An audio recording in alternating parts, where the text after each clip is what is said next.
Hello friends, very good afternoon. कैसे हैं आप सब? होप आप सब अच्छे होंगे। जैसा कि आप सबको पता है, security analysis and portfolio management की हमारी सीरीज़ चल रही है, जिसमें कि आज हम पढ़ेंगे एलिमेंट्स ऑफ इन्वेस्टमेंट। इन्वेस्टमेंट करने के क्या क्या एलिमेंट्स होते हैं, इन्वेस्टमेंट का मतलब, इन्वेस्टमेंट क्यों करते हैं, उसका रीज़न, ये सब हम अपने प्रीवियस वीडियो में पढ़ चुके हैं।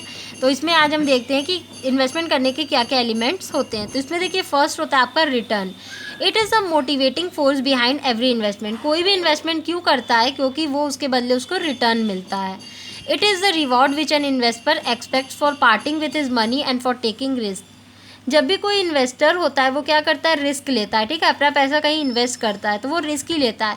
उस रिस्क के बदले जो उसको रिटर्न मिलता है, उसी को हम लोग क्या बोलते हैं? रिटर्न बोलते हैं। इट इज़ द गेन और profit which accrues to an investment. जब भी कोई पर्सन अपना पैसा कहीं इन्वेस्ट करता है तो उसके बदले जो भी उसको गेन या प्रॉफिट होता है, उसी को रिटर्न बोलते हैं। Return on an investment has two component, regular income in the form of interest और डिविडेंड एंड कैपिटल एप्रिसिएशन। देखिए, रिटर्न अगर हम लोग किसी भी इन्वेस्टमेंट में हम लोग को मिलता है तो उसका बेसिकली दो कंपोनेंट होता है। क्या क्या? हम लोग को पहली बात तो रेगुलर इनकम होती है, चाहे तो हम लोग को इंटरेस्ट मिलता है या तो डिविडेंड मिलता है। और जो हमारा होता है कैपिटल एप्रिसिएशन, यानी जो हमारी कैपिटल जितना हम इन्वेस्ट किए वो भी हमेशा बढ़ता रहता है। The total return on investment can be defined as, अगर हम लोग बोले किसी भी इन्वेस्टमेंट पे टोटल रिटर्न का क्या मतलब होता है? Income plus minus capital appreciation यानी डेप्रिसिएशन। इनकम में से हम लोग क्या करते हैं? अगर हम लोग कैपिटल एप्रिसिएशन को प्लस माइनस करते हैं तो वो हमारा क्या होता है? टोटल इनकम कहलाता है।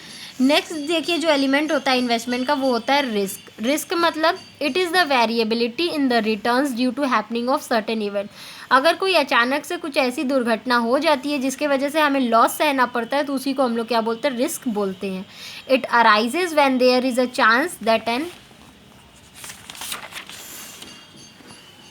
Investment actual return will be different than expected. जब हम लोग जितने एक्सपेक्ट किए हैं उससे हमें कम मिलता है, एक्चुअल रिटर्न जो हमारा होता है कम होता है, तो उसी को हम लोग क्या बोलते हैं? Risk. This includes the possibility of losing some और all the original investment. It is usually measured by calculating the standard deviation of the historical returns और average return of a specific investment. The quantification of risk is discuss in chapter 3। जो quantification of risk है उसको chapter 3 में हम लोग पढ़ चुके हैं। इसमें बेसिकली क्या होता है, हम लोग कोई भी चीज़ खोने का चांस होता है, ठीक है, या तो कोई चीज़ लॉस होने का चांस होता है, तो उसी को हम लोग क्या बोलते हैं? रिस्क। और जब हम लोग जितना ज़्यादा रिस्क लेते हैं, हम लोग को उसके बदले उतना ही ज़्यादा रिटर्न मिलता है। लास्ट जो हमारा एलिमेंट होता है इन्वेस्टमेंट का, वो होता है टाइम। देखिए, टाइम क्या है? Time is another important element of investing. Time जो होता है वो भी ज़रूरी एलिमेंट्स होता है इन्वेस्टमेंट करने का। The different investment are examined over the time period and expected risk and return are measured as such. देखिए, जब हम लोग किसी में भी अपना पैसा इन्वेस्ट करने जाते हैं तो हम लोग क्या करते हैं? दो ही चीज़ देखते हैं कि कितना रिस्क लेने पे कितना रिटर्न मिल रहा है और कितने समय के बाद मिल रहा है। ठीक है, जैसे 1 साल के लिए हम लोग अपना पैसा इन्वेस्ट कर रहे हैं तो उसमें हम लोग को कितना रिस्क लेना पड़ रहा है और कितना रिटर्न हमें मिल रहा है।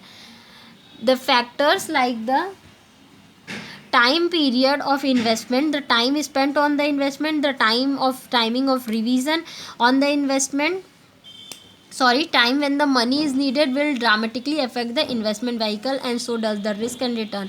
So while investing, the investor must consider this element. देखिए, हम लोग कितने समय के लिए इन्वेस्ट कर रहे हैं, अपना कितना समय इन्वेस्टमेंट पे दे रहे हैं, उसको रिवीजन करने में कितना समय दे रहे हैं, अपना पैसा जब हमें चाहिए तो वो हमें कितने समय के बाद मिलेगा, ये सारी चीज़ें क्या होती है? टाइम पे ही डिपेंड होती हैं।